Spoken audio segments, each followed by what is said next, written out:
느부갓네살 왕이 어느 날 꿈을 꾸고 이제 그 꿈 때문에 지금 잠을 이루지 못하고 답답해하는 그 상황 가운데서 본문을 시작하고 있습니다. 분명 신기하고 기분이 좋지 않으며 무슨 뜻이 있는 꿈인 것은 같은데 그 꿈이 명확히 기억이 나지 않고 도저히 그 꿈을 기억할 수 없는 상황에 이른 것입니다. 이는 단순한 꿈이 아닌 것은 확실한 듯합니다. 오늘 본문에 그가 꿈을 꾸고 그로 말미암아 마음이 번민하여라고 했는데 여기서 마음이 번민하여라고 하는 이 말의 뜻은 일반적으로 단순히 마음이 그냥 어느 정도 복잡한 수준이 아니라 그의 영혼까지 떨리고 그의 심령이 주체할 수 없을 정도로 번민하고 있는 그 상태에 이른 것을 말하고 있는 것입니다. 아마도 그가 지금 번민하여서 그냥 어떤 꿈일까 요 정도로 지금 잠을 이루지 못하는 것이 아니라 막 지금 사지가 떨릴 정도로 영혼이 흔들릴 정도로 지금 그의 지금 상황이 매우 불안하고 초조한 가운데 있는 것입니다. 사실 왕으로 모든 것을 통치하고 있는 이때에 왕이 그렇게 벌벌 떨고 있는 이 상황을 지금 다니엘서 2장이 시작하고 있는 것입니다. 오늘날 사람들 중에 간혹 꿈을 꾸고 답답하고 괴로운 상태가 되어 꿈 해몽가를 찾는 사람들이 있는데 오늘 본문의 느부갓네살 왕도 비슷합니다. 느부갓네살 왕은 꿈에 관한 전문가들을 다 불러들이게 되어집니다.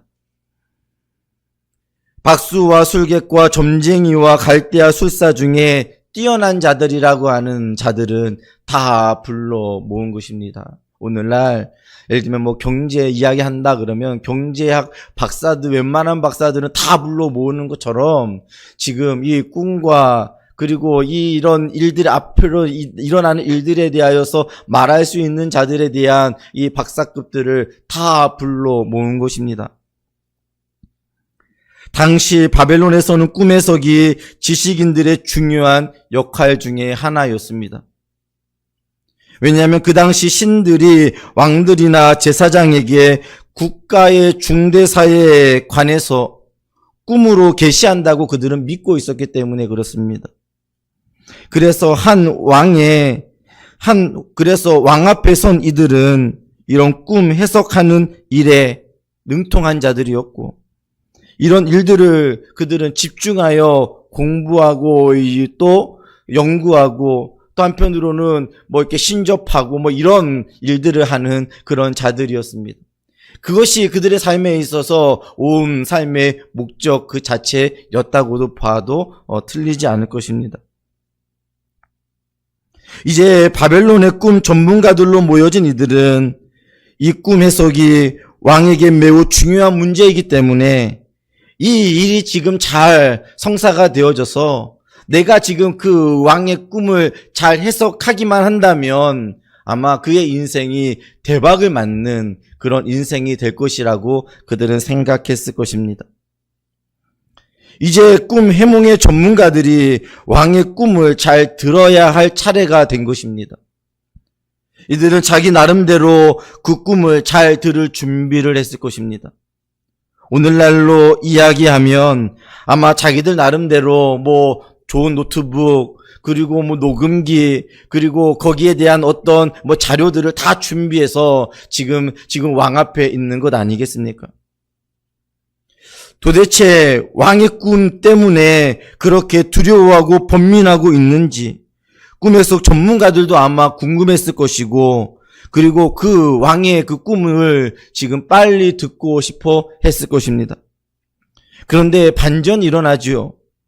왕은 꿈에 대해 알려주지도 않으면서 자신의 꿈을 알려달라고 도리어 그들에게 말을 하고 있는 것입니다.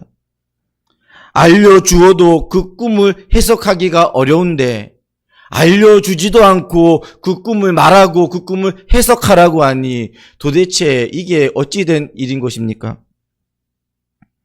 즉 시험 문제를 내지도 않고 시험 문제를 풀고 100점을 맞아 오라라고 하는 그런 내용이 되어지는 것입니다. 어떤 시험인 줄을 알고 어떤 시험의 문제인 줄 알고 그 시험을 푼단 말입니까? 이런 상황 가운데 왕은 이렇게 말합니다. 너희가 만일 꿈과 그 해석을 내게 알게 하지 아니하면 너희 몸을 쪼개버릴 것이요 너희의 집을 거름더미로 만들어버리겠다 라고 그렇게 강력하게 말을 하기 시작합니다.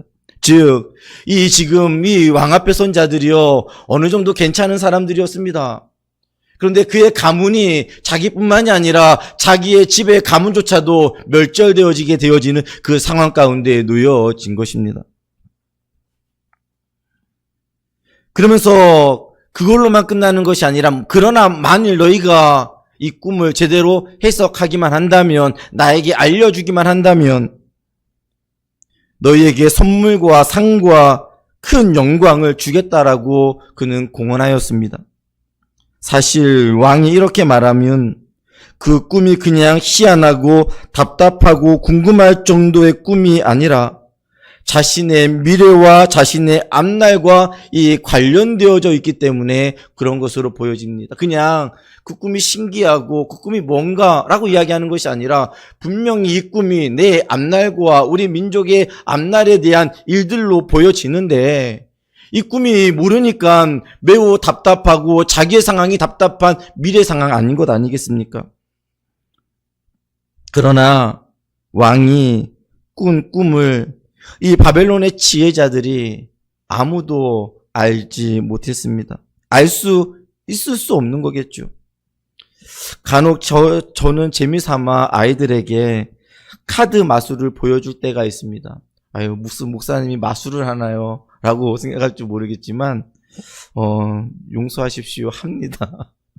근데 저도 초등학교 6학년 때 친척 형에게 배운 것인데 이 카드를 쫙 보여주고요. 마음속에 기억을 하라고 합니다.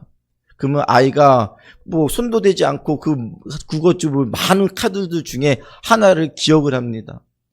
그리고 나가지고 뭐 여러 가지 이제 트릭을 쓰는 거죠. 뭐 이거냐 아니냐 이렇게 하다가 아이에게 속임수로 이제 실제적으로 재치도 있어야 되는 것이고 수학적 공식도 있어야 되는 것인데 그렇게 해가지고 마지막에 아이가 많은 카드를 뽑은 다음에 이 카드를 딱 선택해요. 그러면 정말로 그 카드가 자기가 마음속에 생각한 그 카드를 제가 맞추는 것입니다. 그럼 아이가 뭐 깜짝 놀라는 거죠. 그러나 왕의 꿈을 해석하는 것은 마술처럼 지금 재미삼아 하는 것도 아니고 국가에도 영향을 미칠 수 있는 것이기에 아무렇게나 지금 술사들이 왕을 속여서 그 꿈을 말할 수 있는 것이 아니었습니다. 왕과 이 지혜자들, 이 술사들 사이에 어떻게 보면 재미있는 신경전이 오고 가고 있는 거죠. 어떤 상황인 거죠? 왕도요, 지금 뭐라고 이야기하냐면 지혜자들에게 내 꿈이 무엇인지 알려달라고 이야기하고 있고요. 지금 이 지혜자들도요, 왕에게 왕이여, 왕이 꿈을 우리에게 알려주소서라고 서로들 지금 그 꿈을 알고 싶어서 서로 그 꿈을 이야기해달라고 그렇게 말하고 있는 지금 안타까운 상황인 것입니다. 그러나 그 꿈을 알 수 있는 자가 아무도 없었죠. 왕은 이들에게 배신감을 느꼈을 것입니다. 이런 중대한 일들을 대비하기 위해서요, 왕은 특별하게 이런 갈대아 술사들에게 왕을 먹는 음식들을 그들에게 대접을 하면서 그들을 특별하게 대우하였습니다. 최고의 자리에서 배움을 갖도록 그들이 먹고 사는 것에 있어 부족함이 없도록 그들을 철저하게 다 지지해 줬습니다. 그리고 이제 실제적으로 내 꿈에 대해서 필요하고 나라의 앞날에 있어서 필요할 이때에 그들이 아무런 도움이 되고 있지 못하는 것입니다. 이제 이런 자들은 왕에게 필요가 없는 존재가 되어져 버린 것입니다. 이제 왕은 중대한 결정을 내리게 됩니다. 왕은 술사들이 자신들의 무능함과 거짓됨을 시인하지 않고 도리어 은폐하고자 왕이여, 왕이 이것을 이야기해 줘야 되는 것이 아닙니까? 라고 이 문제를 왕에게 돌리고 있는데 왕은 그렇게 생각하고 있는 것이 아니에요. 너희가 어떻게 해서든지 신접을 하든지 무엇을 하든지 너희가 내 꿈을 알 수 있을 텐데 너희가 그것을 알지 못하는 것을 감히 나에게 책임을 돌려? 이야기하면서 그들에 대하여서 이제는 그 몸을 쪼개버리기로, 그들을 다 죽여버리기로 왕은 결정을 해버립니다. 12절 말씀에 왕이 이로 말미암아 진노하고 통분하여 바벨론의 모든 지혜자들을 다 죽이라 명령하니라. 엄청난 지금 큰 일이 그들 앞에 닥친 것입니다. 그런데 이 문제는요, 이 일로 인해서 나비 효과를 겪게 되어지는 것입니다. 다른 나라에서 끌려와 이런 지혜자의 교육을 받고 있었던 다니엘에게도 지금 이 영향이 미치게 되어진 것입니다. 그리고 지금 다니엘도 지금 이 아리옥이라고 하는 이 경비대장이 지금 찾아와서 다니엘을 죽이려고 그 앞에 서 있는 것입니다. 이때 다니엘은 상황이 심상치 않음을 알게 되었고 지혜롭고 조심스러운 말로 이 지금 경비대장 이 아리옥에게 물으면서 말을 이어갑니다. 사실 경비대장이 다니엘의 말을 들어야 할 필요는 없습니다. 그냥 자기에게 맡겨진 것, 지혜자들은 모조리 다 죽여라. 지금 캄보디아의 그 킬링 필드의 역사처럼 완전히 그냥 지혜가 있고 똑똑하고 그냥 안경만 썼다 하면 그냥 모든 자들을 다 처형할 수 있을 정도로 지금 이 사람에게 맡겨진 일은 그냥 가서 처형해버리면 되는 것입니다. 그러나 다니엘의 말을 이가 지금 하나씩 듣고 있는 것입니다. 다니엘은 지금 이 아리옥에게 이 일이 어찌된 일인지에 대해서 묻게 되어졌습니다. 이 아리옥은 마지막 통첩이라도 하고 그를 죽이려고 이제 그에게 전후의 상황을 이야기해 줍니다. 다니엘은 이 상황을 들으면서 완전 절망할 수밖에 없었을 것입니다. 왜요? 왕의 명령은요 이미 떨어진 상황 아닙니까? 그리고 그것에 대하여서 변개할 수 있는 자는 아무도 없는 것입니다. 다니엘이 할 수 있는 일은 아무것도 없었습니다. 왜냐하면 그는 포로민으로 훈련을 받고 있는 훈련생에 지나지 않는 아무런 힘이 없는 자였습니다. 그런데 이때 다니엘은요 매우 분명하고도 확실한 어조로 이 지혜롭게 이 아리옥 경비대장에게 말을 하게 되어집니다. 나에게 시간을 주게 되어지면 반드시 내가 이 왕의 꿈에 대해서 말해드리겠나이다 라고 약속 아닌 약속을 하게 됩니다.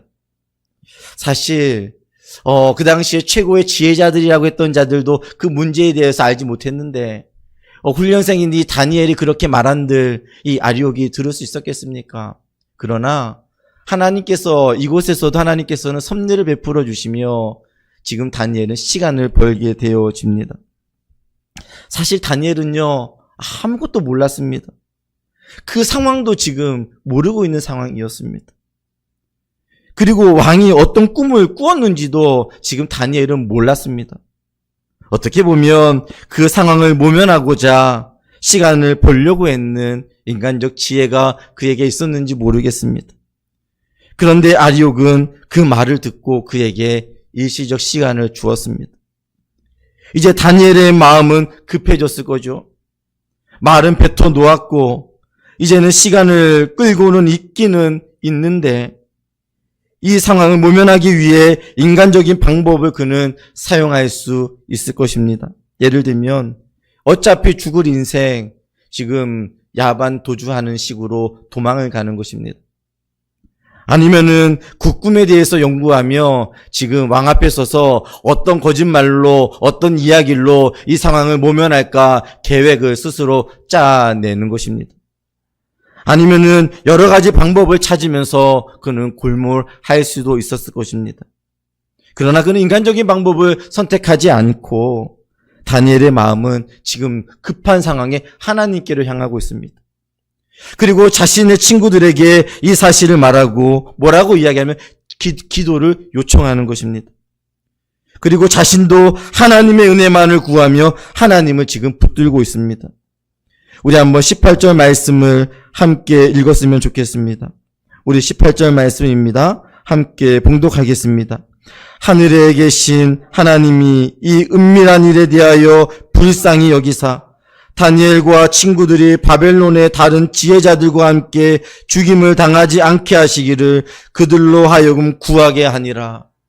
지금요, 이 급박한 상황 속에서 다니엘이 한 것은요, 하나님이 우리를 불쌍히 여기시며 하나님께서 이 일을 통하여서 하나님이 하실 일들을 지금 그는 기대하고 있는 것이었습니다. 그렇습니다. 다니엘은 이 문제의 해결자가 하나님이심을 그는 믿은 것입니다. 그리고 하나님께 이 모든 일들을 맡긴 것입니다. 그런데 바로 그날 밤 하나님께서 이 다니엘에게 은혜를 베풀어 주셔서요, 하나님 앞에 은혜를 구한 대로, 하나님 앞에 기도하며 하나님 앞에 나아간 대로 지금 그 느부갓네살 왕이 그 꿈을 꾼 그 내용들이 자신에게 지금 선명하게 보여지고 있는 것 아닙니까? 다니엘은 이 내용에 대한 환상을 보았고 이 은밀한 일을 보이신 하나님께 찬양으로 그는 영광을 올려드리지 않을 수 없었습니다. 한번 생각해 보십시오. 그날 밤 정말로 그의 가슴이 뛰게 되어졌을 것이고, 그리고 하나님이 하신 일들에 대하여서 그의 가슴은 지금 엄청나게 하나님을 향하여서 높임 가운데 있었을 것입니다.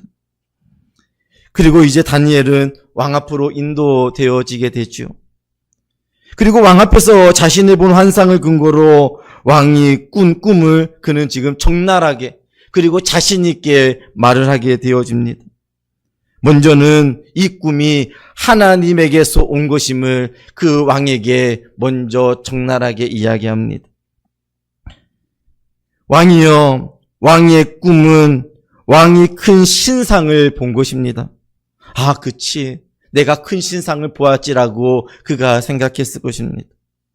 그 신상이 왕의 앞에 섰는데 크고 광채가 매우 찬란하며 그 모양이 심히 두려웠을 것입니다. 아, 그치. 내가 본 그 신상이 매우 크고 화려했지만 정말로 두려운 존재였어 라고 그는 생각했을 것입니다. 그러면서 그 꿈을 하나씩 이야기하는데 내용은 이렇습니다. 우상의 머리는 정금으로 되어져 있습니다. 가슴과 팔은 은으로 되어져 있으며 배와 넓적다리는 노스로 되어져 있고 종아리는 철로 되어져 있고 그리고 발은 일부는 쇠며 일부는 흙으로 되어져 있었습니다. 라고 이야기합니다.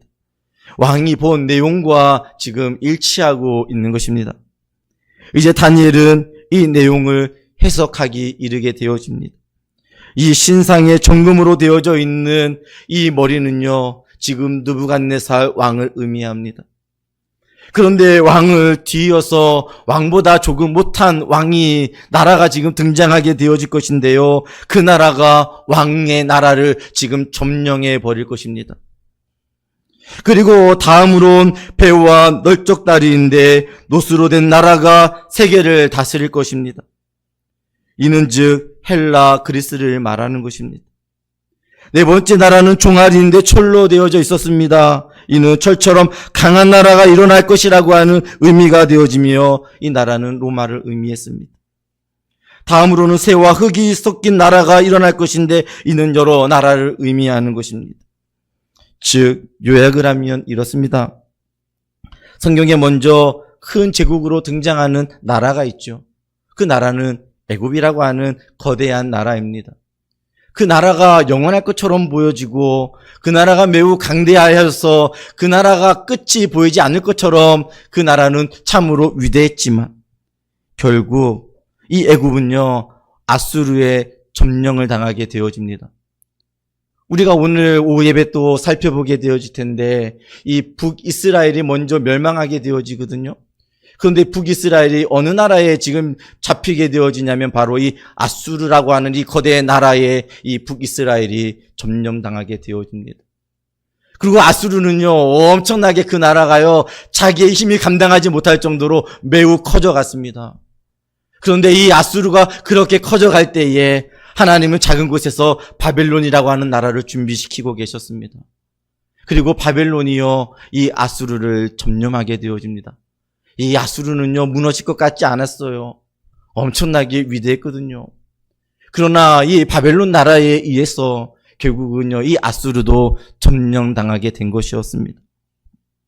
그러면 지금 이 바벨론은 어떻습니까? 바벨론은 영원할 것처럼 그렇게 되어집니까? 그렇습니까? 그렇지 않습니다. 결국은 이 바벨론은요, 메데 바사라고 하는 페르시아라고 하죠. 그 나라에 결국은 바벨론은요, 점령당하게 되어집니다. 예를 들면 요한계시록 18장에 보면 무너졌도다 무너졌도다 저 큰 바벨론 성이여라고 이야기하고 있는데, 정말로 높고 큰 그 바벨론이요, 결국은요 이 페르시아에 결국은 점령당하게 될 것이었습니다. 그리고 그 페르시아는 여러분들 지금 바벨론을 점령한 나라이기 때문에 이제는 그 국권이 얼마나 더 강하겠습니까? 그러나 이 페르시아는 헬라 알렉산더에게 결국은 정복을 당하게 되어지는 것 아닙니까? 그리스이죠. 그리고 이 헬라는 이 신약의 배경이 되어지는 로마에게 다시 점령을 당하게 되어지는 역사의 흐름 가운데 있습니다. 이 모든 내용을 통해 하나님의 뜻을 말하고 싶은 내용이 바로 이것입니다. 44절 말씀을 한번 같이 보겠습니다. 44절 말씀 함께 읽겠습니다. 시작. 이 열왕의 시대에 하늘의 하나님이 한 나라를 세우시리니 이것은 영원히 망하지도 아니할 것이요 그 국권이 다른 백성에게로 돌아가지도 아니할 것이요 도리어 이 모든 나라를 쳐서 멸망시키고 영원히 설 것이라고 말해주고 있습니다. 제가 중학교 시절에 자주 불렀던 찬양의 가사입니다. 이 열왕의 때에 하늘의 하나님이 한 나라를 세우시리니, 이런 찬양인데요. 정말로 얼마나도 은혜가 되는지 몰라요. 왜 그렇습니까? 정말로 이 열왕의 때에 모든 나라들이 영원할 것처럼 보여지는 상황 가운데서 하나님께서는요, 영원히 멸망하지도 않고 영원히 다른 나라에 빼앗기지도 아니할 그 국권이 강한 나라를 세우실 것인데, 그 나라가 우리가 믿는 하나님의 나라라고 하는 것입니다. 그 나라는 영원히 설 것이며 그 나라는 결코 망하지 아니할 나라라고 하는 것입니다. 오늘 본문의 핵심이 바로 그것입니다. 완전한 절망 가운데서 다니엘은 이 모든 역사의 주관자 되시는 하나님을 그는 바라본 것입니다. 완전한 절망 가운데서 모든 역사의 주인 되어주시는 하나님을 다니엘은 인정하고 있는 것입니다. 이 열왕의 때에 하늘의 하나님이 한 나라를 세우시며 그 나라는 어느 나라가 쳐서 들어온다 할지라도 결국은 망하지 않는 나라가 될 것입니다. 그렇습니다. 오늘날 교회가 그리고 신자들이 역사 속에서 로마인들과 유대인들에게 때로는 제국에 의해서 핍박을 받게 되어지고, 또한 중세 교황권의 절정기에 교회는 암흑의 시대를 겪게 되지 않습니까? 근대 시대에 와서는 세속주의 물결에 휩쓸려서, 또 우리 지난주에 이야기했을 때는 세속주의 권력 이런 거 이야기하셨는데, 정말로 그런 것에 때로는 교회가 약화되어져 가고 힘을 잃어버리는 것처럼 보여지는 상황을 우리는 계속해서 맞이하고 있습니다.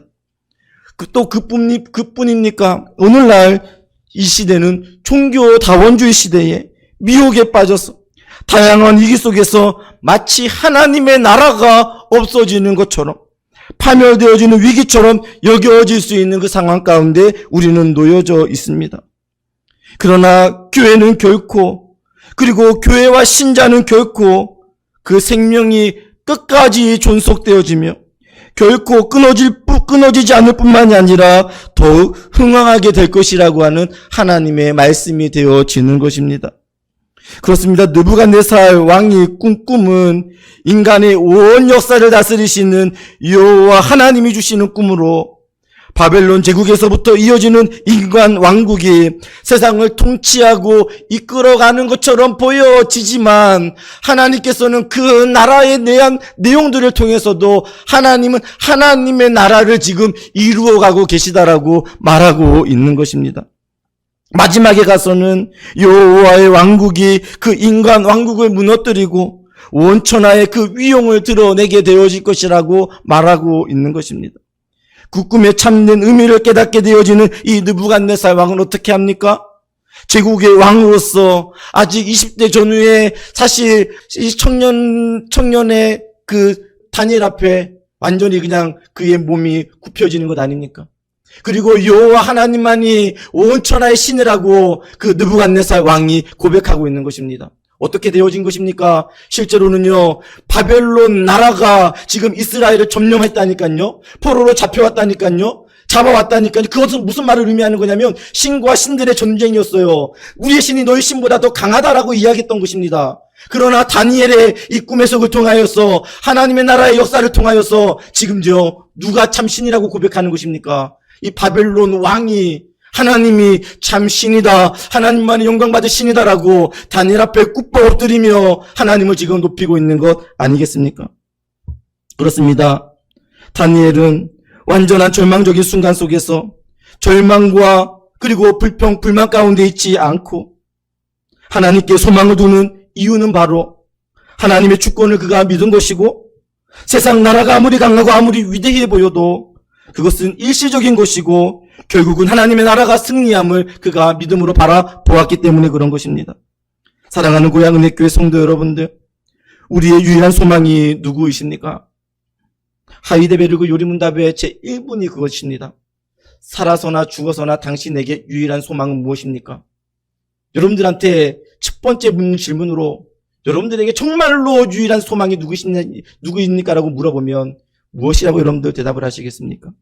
답은 살아서나 죽어서나 우리에게 유일한 소망은 예수 그리스도 뿐이십니다. 라고 고백하는 것입니다. 그렇습니다. 우리의 인생에 많은 어려운 일들이 일어나게 됩니다. 그 어려운 일들이 왜 일어나게 되는지 우리는 다 알지 못합니다. 그러나 그 일들이 하나님의 주권 속에 있다고 우리는 믿을 때 우리는 하나님을 통해서 우리는 큰 소망을 갖게 되어집니다. 그러나 그 일들이요, 좋은 일이든 안 좋은 일이든 그 하나님으로부터 그 내용들이 왔다라고 우리가 믿지 못하면요, 우리는 어떤 나라 가운데 지금 속해 있는 것입니까?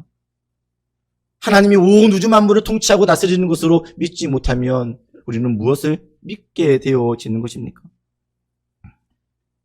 모든 일들은 우연이라고 이야기하면 그것만큼 절망스러운 인생이 어디 있겠습니까? 그 모든 일들이 예를 들면 바벨론 나라에 있다라고 만약에 생각하고 세상 나라에 있다라고 생각하면 세상 나라에 의해서 내 인생이 좌우지될 것이라고 생각하면 여러분들 어떻습니까? 그것만큼 절망스러운 인생이 어디 있겠습니까? 저는 매우 절망스러울 것 같아요. 제 인생에서 제가 왜 아팠는지 저는 잘 알지 못합니다. 그러나 때로는 또 어려운 일들을 제 인생 가운데 가게 되어질 때 왜 그렇게 됐는지 저는 알지 못합니다.